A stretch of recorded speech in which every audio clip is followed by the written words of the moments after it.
어제 저녁 한파로 인하여 미끄러워진 상황에도 또 예배로 나오신 우리 성도님들에게 하나님의 은총과 축복이 함께 하시기를 원합니다. 어제도 참 추웠지만요.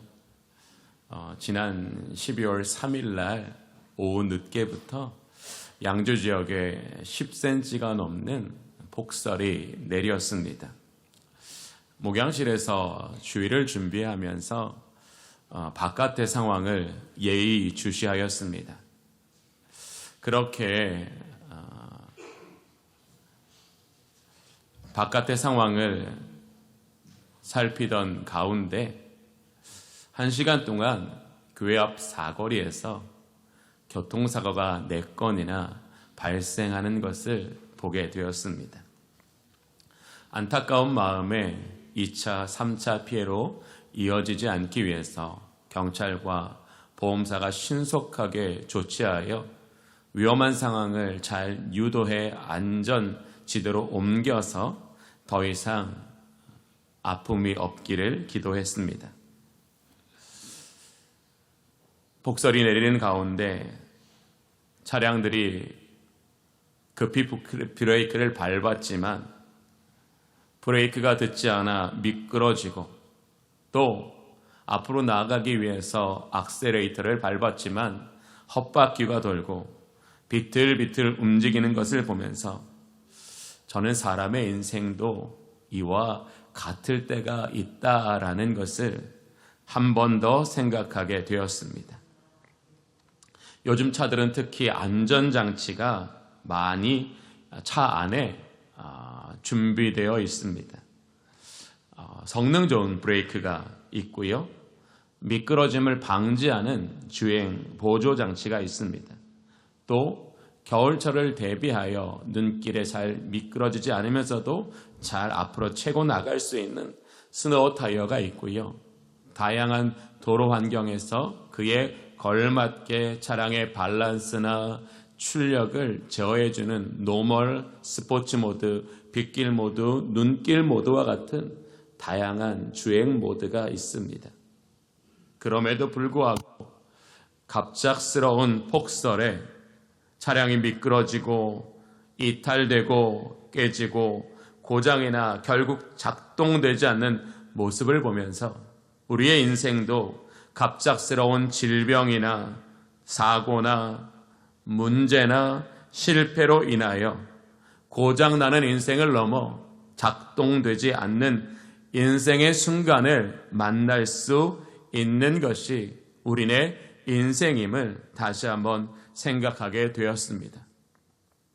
예수 그리스도의 십자가의 은혜로 말미암아 구원을 받아 이제 태어난 그대로 살아가는 자연적인 인생이 아니라 하나님의 은혜 안에 신앙적 인생을 살아가야 할 성도들이 매일 현실에서 마주하는 죄의 유혹과 사단의 시험과 죽음의 두려움 앞에서 특별한 사랑과 특별한 은혜와 특별한 도우심으로 말미암아 구원의 시간, 구원의 인격, 구원의 비전으로 살아가기 위해서는 우리에게 나의 노력과 힘이 아닌 예수 그리스도의 특별한 은혜와 도우심이 얼마나 우리의 인생에 중요한가를 깨달을 수 있는 귀한 시간이었습니다. 오늘 예수님께서 이 땅에 오신 이후 3번째 시간입니다. 예수님께서 이 땅에 육신의 몸을 입고 오신 이후 3번째는 모든 믿는 자들의 전능하신 하나님이 되어주시기 위하여 우리 가운데 오셨다라고 말씀하고 있습니다.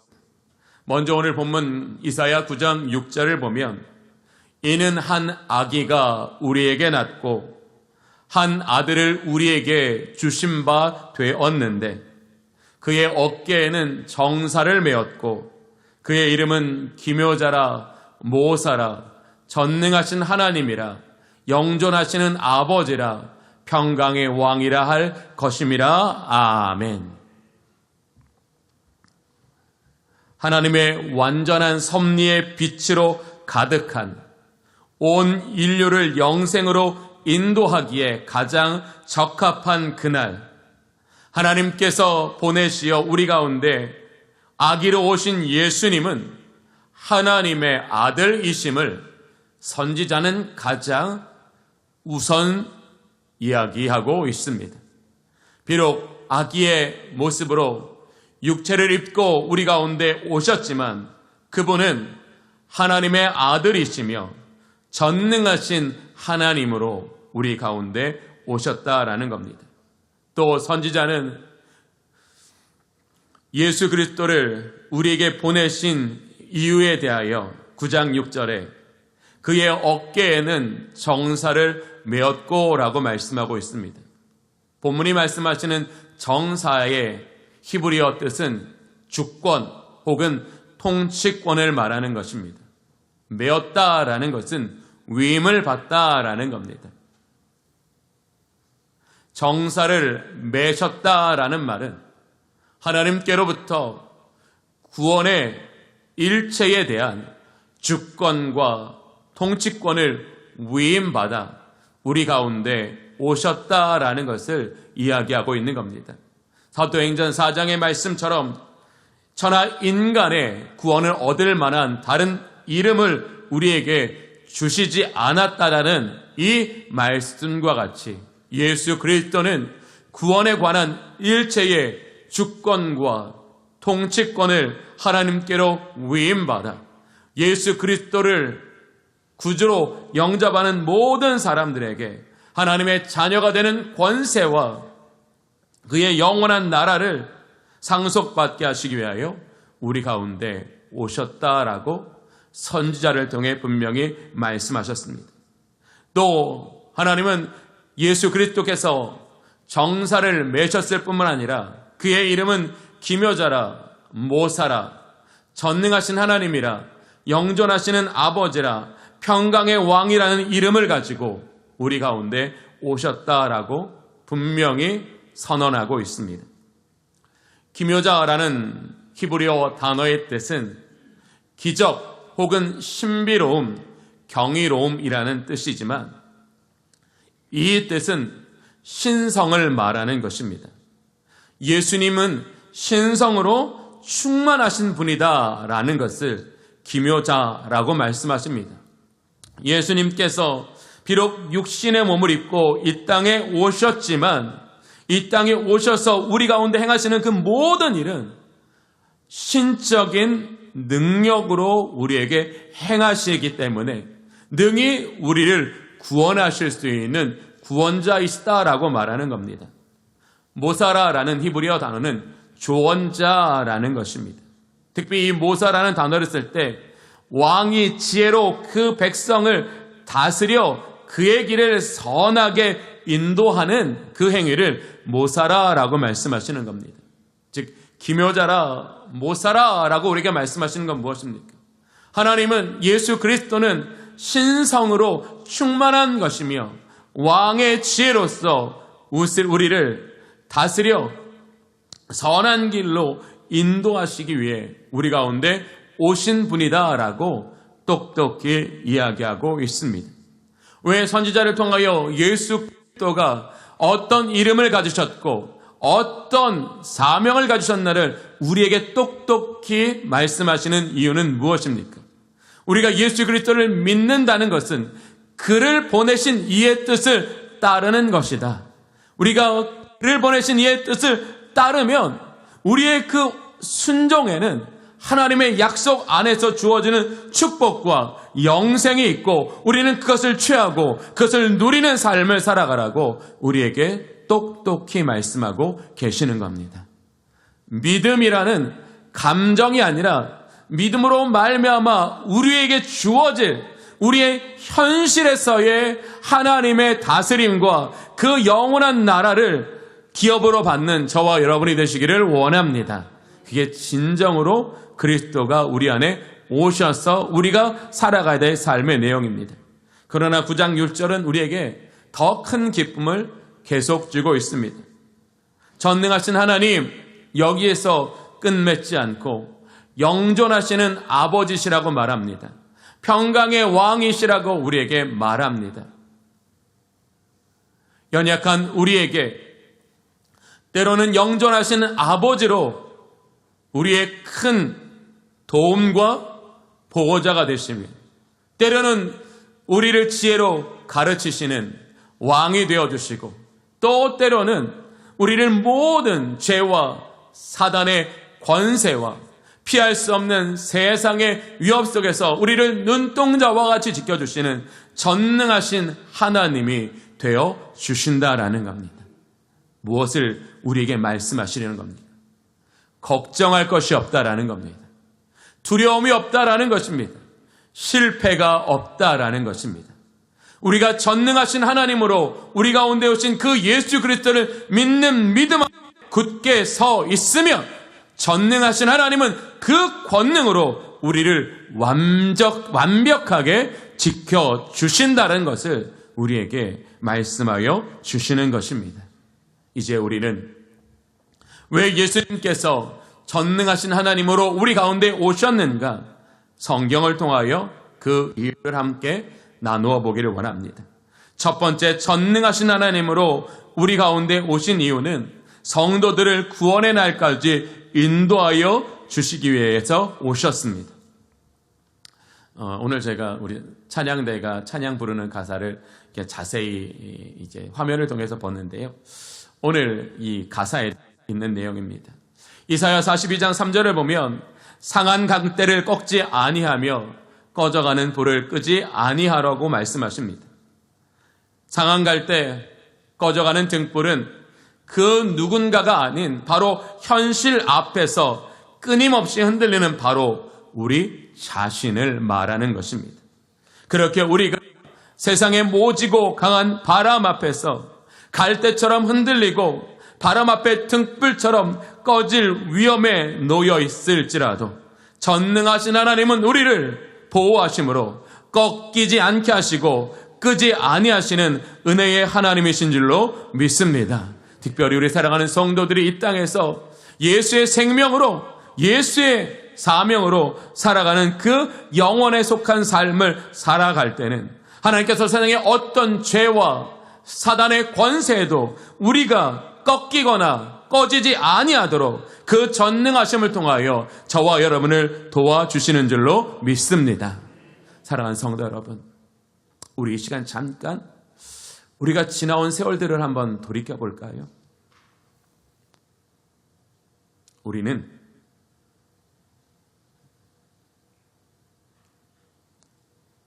미끄러져 이탈된 적이 한두 번이 아닙니다. 고장나서 멈추어진 것이 한두 번이 아닙니다. 사실 우리는 매일매일 주여 주여라고 부릅니다. 우리는 하나님의 나의 구원과 도움이시라고 믿습니다. 그렇지만 우리는 어떻습니까? 여전히 미끄러지는 인생을 반복하고 있고 여전히 고장난 인생을 반복하고 있습니다. 바로 이것이 우리들의 현실이고 우리들의 한계이기 때문에 우리들의 현실과 우리의 한계를 우리의 능력과 우리의 의지로는 완전히 이길 수 없어. 우리는 영생을 약속받았지만 우리의 힘으로는 영생에 들어갈 수 없어서 예수님께서 전능하신 하나님이 되어 우리의 피할 바위시와 우리의 강한 산성이 되셔서 우리를 그 영원의 영생에 들어가게 하시기 위하여 우리 가운데 전능하신 하나님으로 우리와 함께 계신다고 말씀하여 주시는 것입니다. 사랑하는 성도 여러분, 우리는 평생 흔들리는 갈대와 같은 인생을 살아갈 것입니다. 흔들리는 바람 앞에 등불과 같은 인생을 살아가게 될 것입니다. 그러나 우리는 예수 그리스도 전능하신 하나님, 그 하나님 안에 거하며 그 하나님의 은총을 더 뒤집을 때 우리는 영원에 이르게 되는 줄로 믿습니다. 요한복음 6장 39절을 우리에게 말합니다. 나를 보내신 이의 뜻은 내게 주신 자 중에 내가 하나도 잃어버리지 아니하고 마지막 날에 다시 살리는 그것이라. 아멘. 우리 주님은 왜 전능하신 하나님으로 우리 가운데 함께 하신다고요? 한 사람도 잃어버리지 않으시기 위해서입니다. 예수님의 열심히 우리의 구원을 이루시는 줄로 믿습니다. 우리는 예수님께서 전능하신 하나님이신 줄로 믿고 전적으로 그분 안에서 그분을 의지하며 구원의 날까지 그분의 선한 인도하심을 받아 살아가는 저와 여러분이 되시기를 원합니다. 두 번째, 전능하신 하나님으로 우리 가운데 오신 이유는 성도들로 하여금 세상을 이기게 하시기 위해서입니다. 요한 사도는 요한 1서 5장 4절과 5절에 이렇게 말씀합니다. 무릇 하나님께로부터 난 자마다 세상을 이기느니라. 세상을 이기는 승리는 이것이니 우리의 믿음이니라. 예수께서 하나님의 아들이심을 믿는 자가 아니면 세상을 이기는 자가 누구랴? 아멘. 이 요한 사도를 통하여 우리에게 주시는 하나님의 메시지는 무엇입니까? 성도들은 세상을 이기는 자라는 것입니다. 세상을 이길 수 있게 되었음을 말하는 것입니다. 나의 힘으로는 이기지 못하지만 전능하신 하나님으로 말미암아 능히 세상을 이기는 저와 여러분이 되시기를 원합니다. 오늘 분명히 말씀하십니다. 누가 이긴다고요? 예수님이 하나님의 아들이심을 믿는 사람마다 세상을 이기게 되는 줄로 믿습니다. 요한 사도는 이 세상을 무엇이라고 말하냐 하면요, 죄와 정욕과 사단을 말하는 겁니다. 하나님이 창조하신 이 세계는 악하지 않습니다.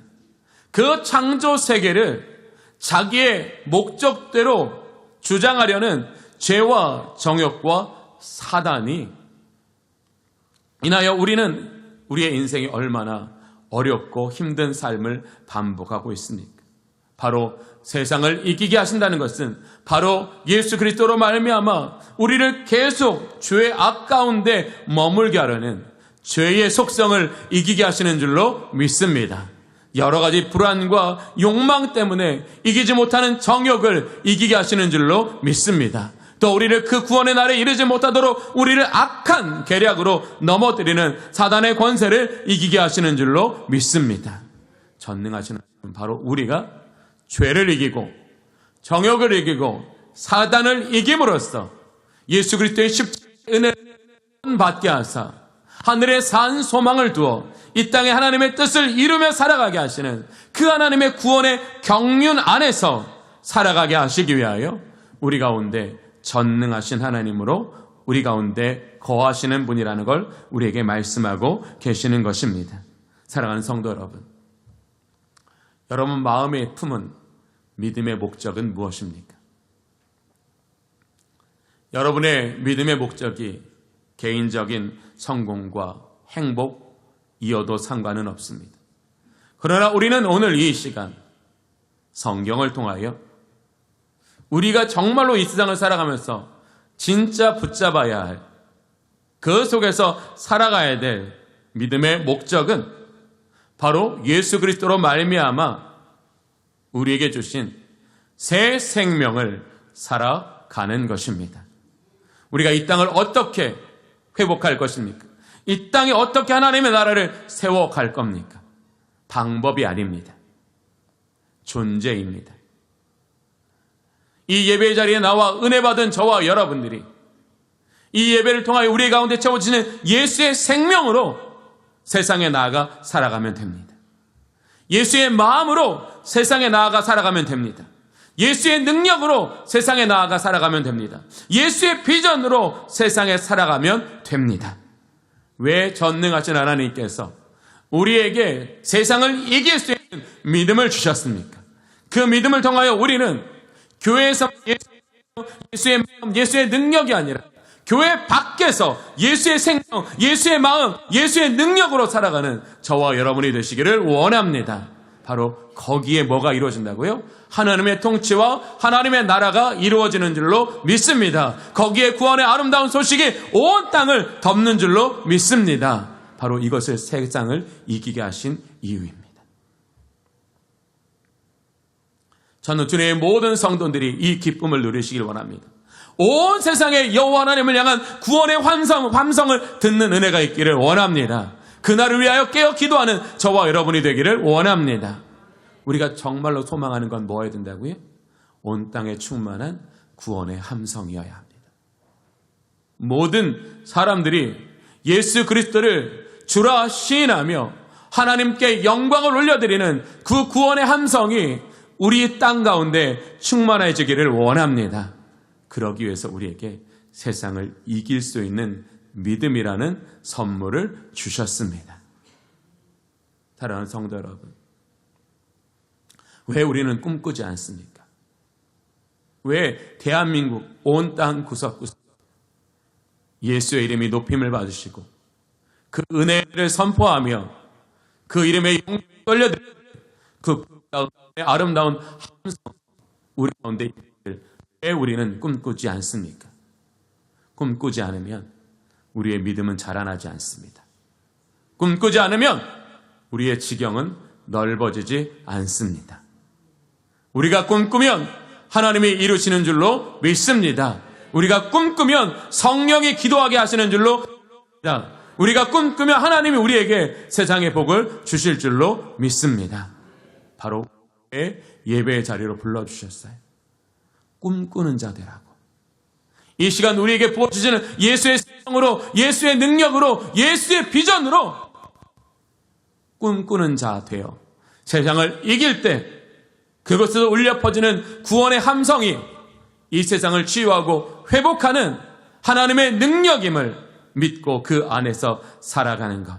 이것이 진정한 구원받은 백성의 삶임을 우리에게 보여주시기 위하여 전능하신 하나님으로 우리 가운데 거하시는 것입니다. 세 번째, 우리에게 전능하신 하나님으로 오신 이유는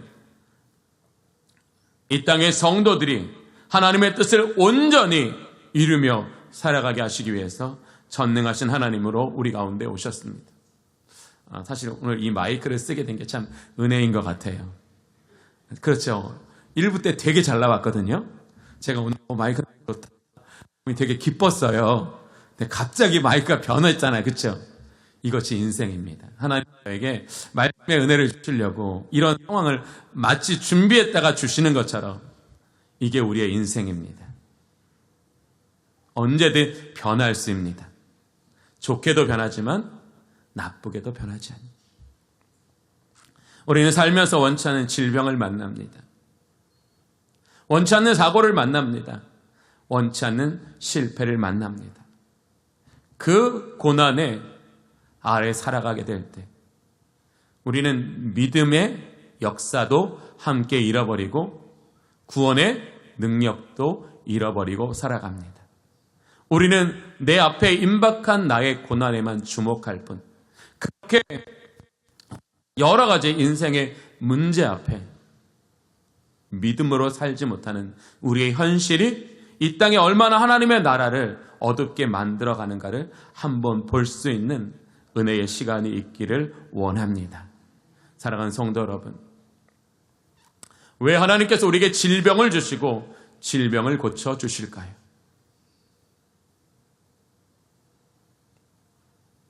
우리는 그 답을 복음서에서 분명히 얻어야 합니다. 복음서에서는 수없이 많은 이적들이 나타납니다. 수없이 많은 병고침이 나타납니다. 수없이 많은 귀신을 쫓아내는 사건이 나타납니다. 또 죽은 자를 살리시는 하나님의 능력이 나타납니다. 왜 나타나요? 예수 그리스도가 전능하신 하나님이심을 나타내시기 위해서요. 누구든지 그의 이름을 부르는 자들에게 구원을 주실 수 있는 분이라는 걸 보여주시는 거예요. 우리도 마찬가지. 질병 앞에 예수의 이름을 부르면 구원을 얻게 되는 줄로 믿습니다. 그러나 우리 주님께서 주시는 구원은 무엇입니까? 질병의 치료를 넘어서 저와 여러분의 믿음을 확장시키시고 저와 여러분의 인생을 새롭게 하시는 줄로 믿습니다. 바로 그것이 우리에게 전능하신 하나님으로 우리 가운데 거하시는 이유예요. 우리는 잘못된 생활 습관으로 질병이라는 위험 앞에 놓였지만 가장 위대하신 하나님은 전능하심을 통하여 우리의 고난이 우리의 영을 새롭게 하고 우리의 믿음을 견고히 하며 우리로 하나님의 나라를 향하여 새롭게 출발하게 하시는 은혜가 되게 하시는 줄로 믿습니다. 그 전능하심을 통하여 하나님은 우리가 질병을 만나든지 사고를 만나든지 실패를 만나든지 그의 이름을 부름으로 구원을 얻게 하사 그 구원의 기쁨과 감격을 가지고 이전에는 나를 위해 살았다면 이제 하나님의 뜻을 위하여 살아가게 하시는 줄로 믿습니다. 사실 저는 설교를 준비하면서 수없이 많은 어떤 이 설교에 도움이 될 만한 예화를 찾습니다. 제가 예화를 채택하진 않았지만 한 주간 동안 그 예화를 쭉 이렇게 읽고 묵상하면서 어느 교회가 굉장히 경제적으로 어려운 시기에 번듯하게 성전을 건축했습니다. 그때 조영기 목사님께서 그 교회에 방문하셔서 어떻게 이 어려운 시기에 이렇게 멋진 성전을 건축할 수 있게 됐냐라고 물었더니 이 뜻밖에도 그 목사님께서 온 성도들이 마음을 같이해서 십시일반으로 모아 하나님 앞에 귀하고 아름다운 성전을 봉헌하여 드렸습니다라는 대답 대신 한 장로님이 자신의 재산을 하나님 앞에 믿음으로 구별하여 드려 이 성전을 세웠습니다. 그러니까 조영기 목사님이 그러셨대요. 그렇게 훌륭하신 장로님이 어디 있냐고, 내가 꼭 한번 만나뵙고 가야 되겠다고. 그러더니 목사님이 잠깐 머무르시더니 그런 훌륭하신 장로님은 아닙니다 그러시더래요. 그러니까 조영기 목사님이 굉장히 의아하시잖아요. 어떻게 그렇게 훌륭한 장로님이 아닌데 어떻게 전 재산을 하나님 앞에 헌신하여 이렇게 아름다운 성전을 세울 수 있었습니까? 물었더니 얼마 전까지 의사가 한 달도 못 산다고 했는데 장로님이 기도하셨대요. 하나님이 살려주시면 전 재산 하나님의 성전 위에서 사용하겠습니다. 그랬더니 기적같이 살려주셨대요. 꼼짝 못하고 성전에 지는데 하나님께 드리셨다고 합니다. 저는 얼마나 하나님이 하시는 일이 오묘한가를 여러분과 함께 나누려고 하는 겁니다. 우리는 그 하나님의 기쁘신 지혜와 뜻을 다 알지 못하지만 하나님의 우리를 하나님의 뜻 안에 바로 세우시려면 하나님은 기가 막힌 방법으로 우리의 인생을 사용하시는 줄로 믿습니다. 전 우리 주님의 모든 성도님들이 건강하시기를 원합니다. 사고가 없으시기를 원합니다. 평안하시기를 원합니다. 주님 안에 형통하기를 원합니다.